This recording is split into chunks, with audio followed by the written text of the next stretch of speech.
Love talking Florida State football here at Mark Rogers TV, the voice of college football. Please like the videos, even if you don't agree with all my analysis. If you enjoy the college football content on a daily basis, share the videos out on social media, and please subscribe. We got Adrian Polk on the line from 863 Seminole TV to talk up the Noles. Adrian, how's it going today? Good, Mark. Thanks for having me. I'm doing good. Yes. Appreciate you coming on. So I want to get your take on Florida State football. Let's start from the ground up. Mike Norvell hired a couple of years ago. This is season number 2. It's kind of difficult to assess season number 1. He didn't have a spring, didn't have a legitimate summer to get his team together. It's really tough to turn over a culture when you can't meet with these student athletes face to face for a long time.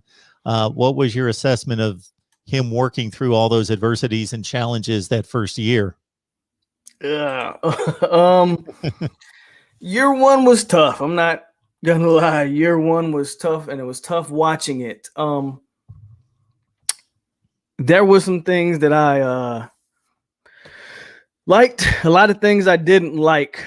At the end of the day, though, one of the main things that I always talk about with Mike that I actually kind of appreciated, and I'm looking forward to see how it pans out going here into the future, was that, not everybody agrees with this, but I think there was an obvious culture problem. And I think for the most part, I mean, when you talk about one program having around 20 transfers, I know some people see that as a negative. Me personally, I see it as he cleaned house. He said, you know what? We need new blood, so to speak. And that's probably the main thing that I think. I mean, it remains to be seen how that pans out for him, but I liked it. I said, you know what? Yeah, you got some guys in here who just aren't bought in. Let's get them out. Let's get your type of guys, and then we'll go from there. So that's one thing I can say that I really liked was that. Now, Adrian, since recruiting first and foremost is based on what players are in your backyard, and then it's also based on winning, and those certain elite teams that we all know about can walk into a living room to talk to any family and say, okay, we've gone 11-1 the last 4 years, or whatever the case might be. Florida State used to be in that category. Now they're fighting 3 consecutive losing seasons. But they're making all these upgrades in the recruiting process. They're starting to get commits from guys that would seem to have been unreachable 3, 4, 5 months ago, last off season. We'll see if the commitments hold to December. That's the key. But Right. Are you encouraged by what you've seen? Well, definitely. Definitely encouraged by the trail this off season so far. I mean, they have a lot of momentum. And if you watch my channel, then you know that I think this has a chance. Now, like you said it, they got to win, and if these commits don't hold till December, then it's all for naught. It doesn't matter. None of this momentum means anything. But I think this particular class, this 2022 class, not only just because of how they started the class, but then you look at the connections that Florida State has to some of these recruits. You're talking about legacy commits like Marvin Jones Jr., Julian Armelia, another legacy commit, big time offensive tackle out of South Florida.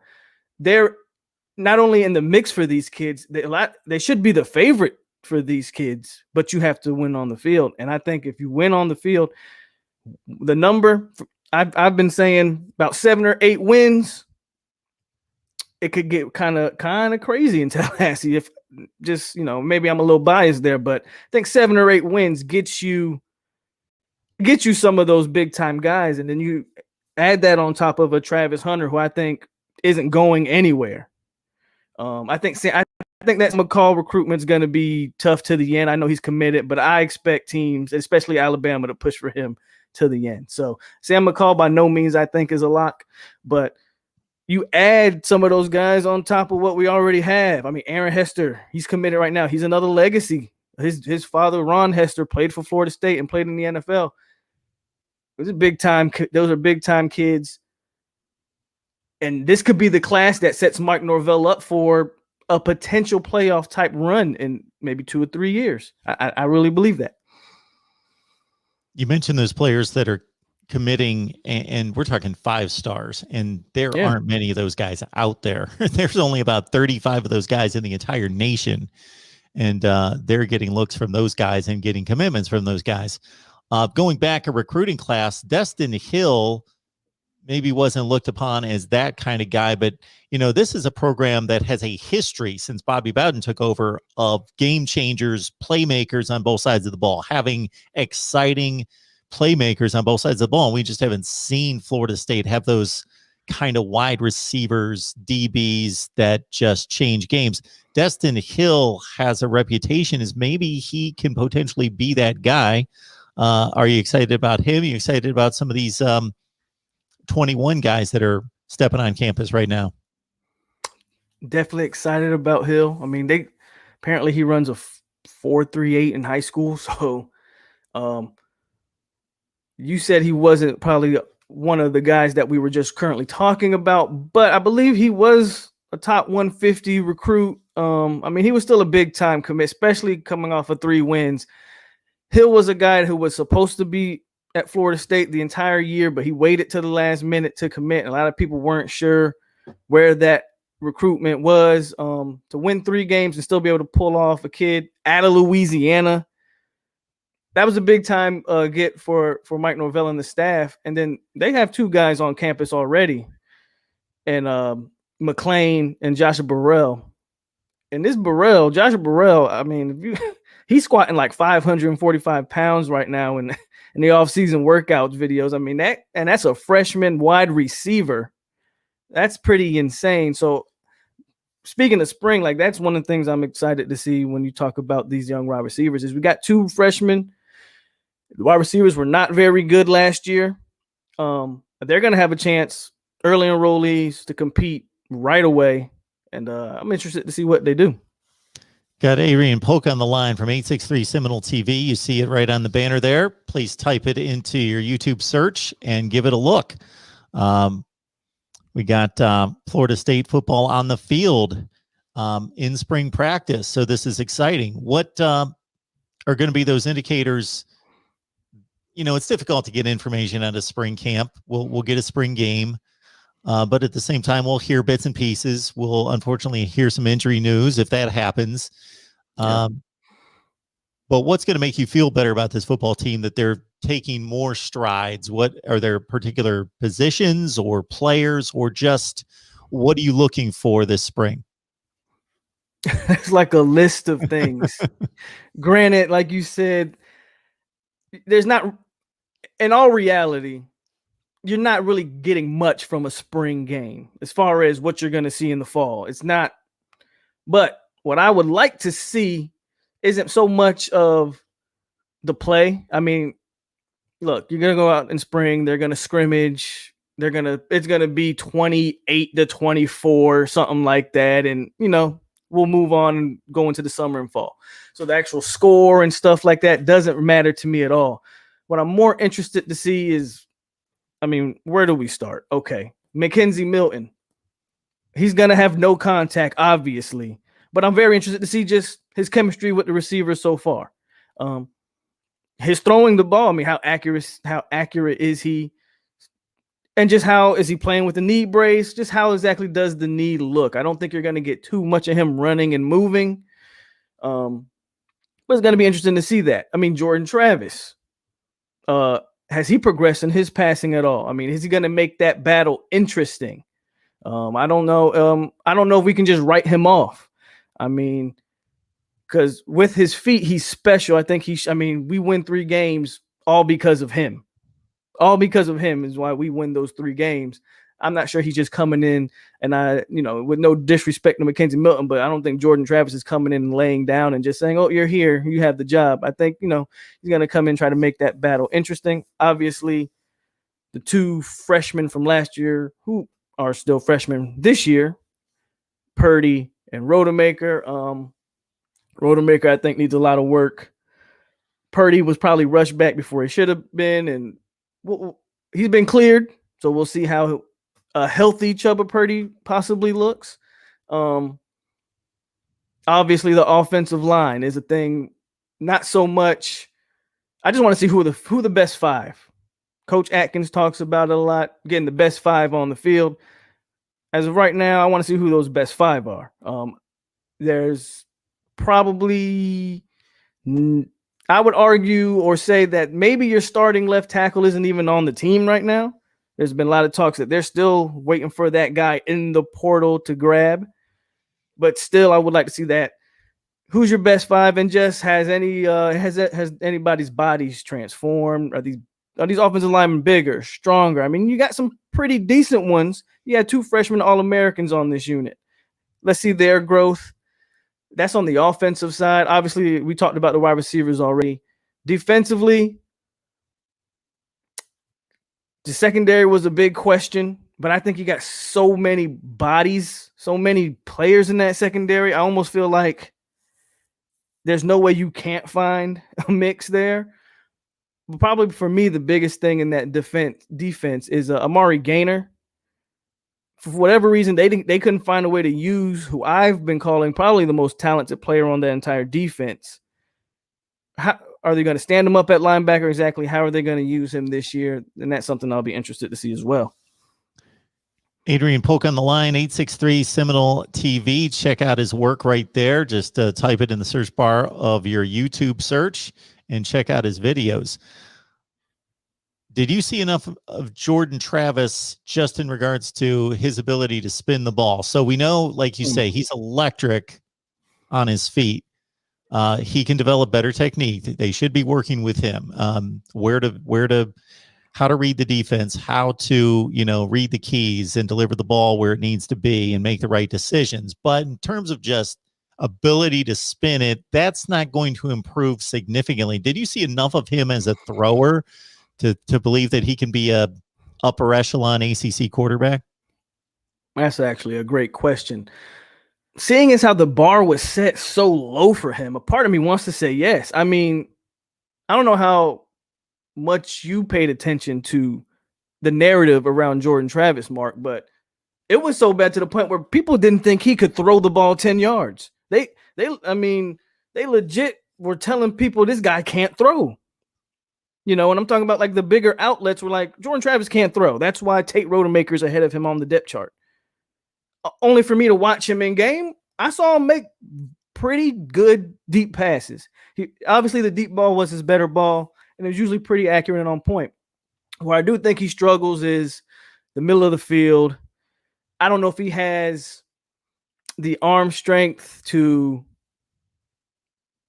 beat it's one thing to throw to wide open guys. It's another thing to kind of throw guys open. I don't know if he can throw guys open. But being as the bar was set so low for him, a part of me says, yeah, I feel like I've seen, and especially in college, I feel like I've seen worse quarterbacks be successful at the college level.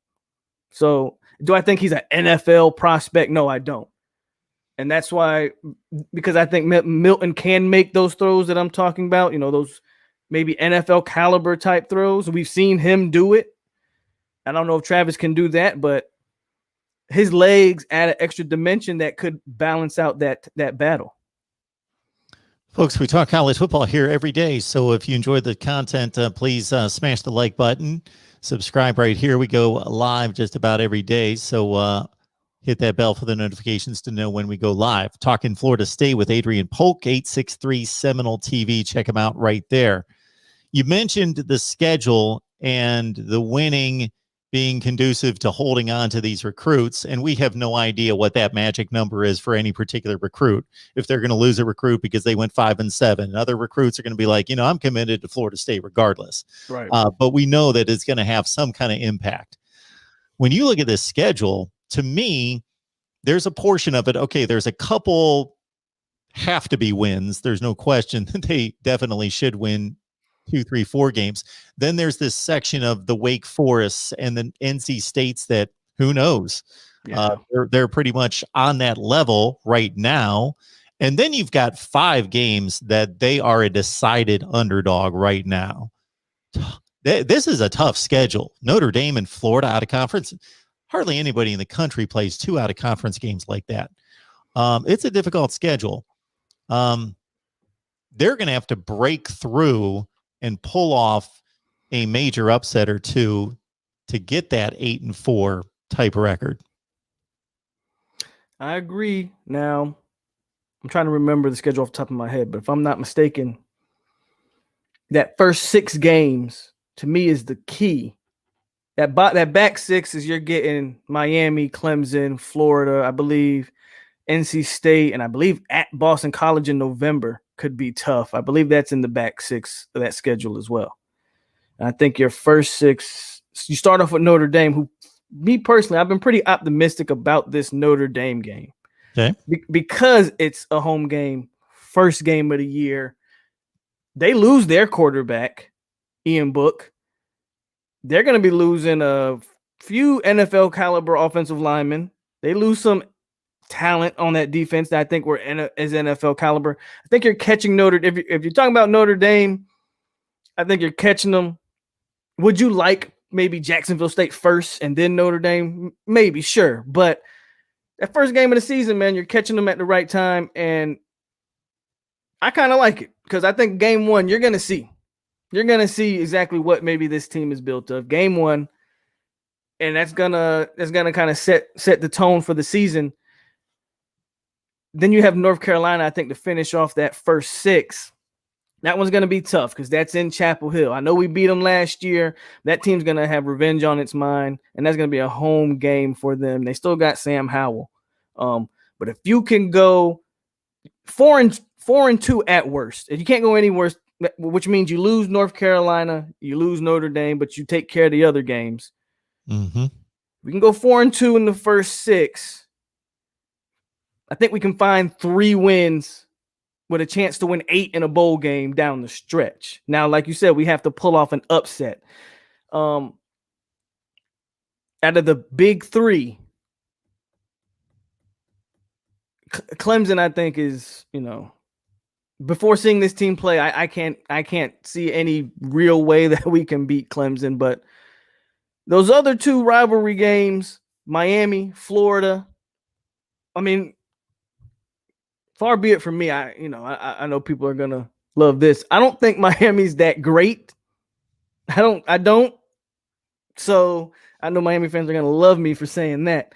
I don't think Miami's that great. I mean, we'll see. I think that Miami game's winnable. I know what they did to us last year. Got it. I don't think you're gonna see anything like that this year. And Florida's losing a lot of talent. And I mean, that's the last game of the season. But Dan Mullen hasn't exactly been. He's kind of been shopping himself to the NFL from rumors I've heard. So I don't know how that team's going to perform this year.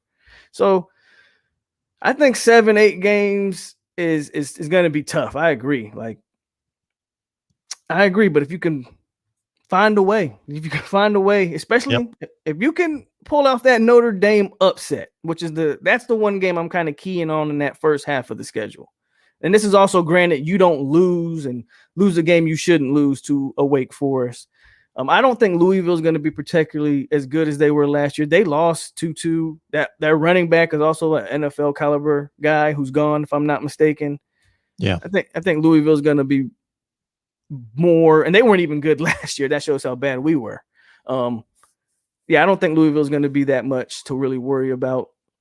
And I think the majority of our home games are in that first 6 as well, if I'm not mistaken. So you go 4-2 at worst. I would love to see 5-1, and I think then you're really talking a somewhat successful season. Yeah, this Florida team's probably going to be about as different a team as any team going from 2020 to 21. So you can pretty much forget what Florida football was on the field, especially offensively last year. They're going to be a completely different group coming in here this year. Adrian Polk on the line, 863 Seminole TV. So how did it work for you in regards to being a Florida State fan? How did all that happen for you? Oh man, I was young. I've told the story before. To this day, I'm pretty sure it was Florida and Florida State. But at times I can't even remember if it was exactly the Gators. But I know I knew more about NFL, like growing up in the 90s. everybody was Cowboy fans. So I knew about the NFL and the Cowboys, but I wasn't quite big on college football at this point. So I think I'm probably 6 or 7, somewhere around there. And there's this team on TV, and they're playing this other team. And I think it was the Gators. But I was like, man, the jerseys look pretty cool. But what sold me was the first time I heard the war chant, I thought that was the coolest thing that I had ever heard. And since then, I started following them. But then when I watched that guy number 9 play football for the first time, I knew that was a school. I fell in love with the school, and that was it. Ever since then, that was it. First time I watched Peter Warwick. Yep. Yeah, he was electric, no doubt about that. Adrian Polk, again, I encourage you to head on over to his channel. Check out his work, 863 Seminole TV. Adrian, we appreciate you stopping by. It was a great discussion. Welcome back anytime. Thank you, man. Have me back anytime, please. This was great. This was great, and I had a good time. So I would definitely love to be back.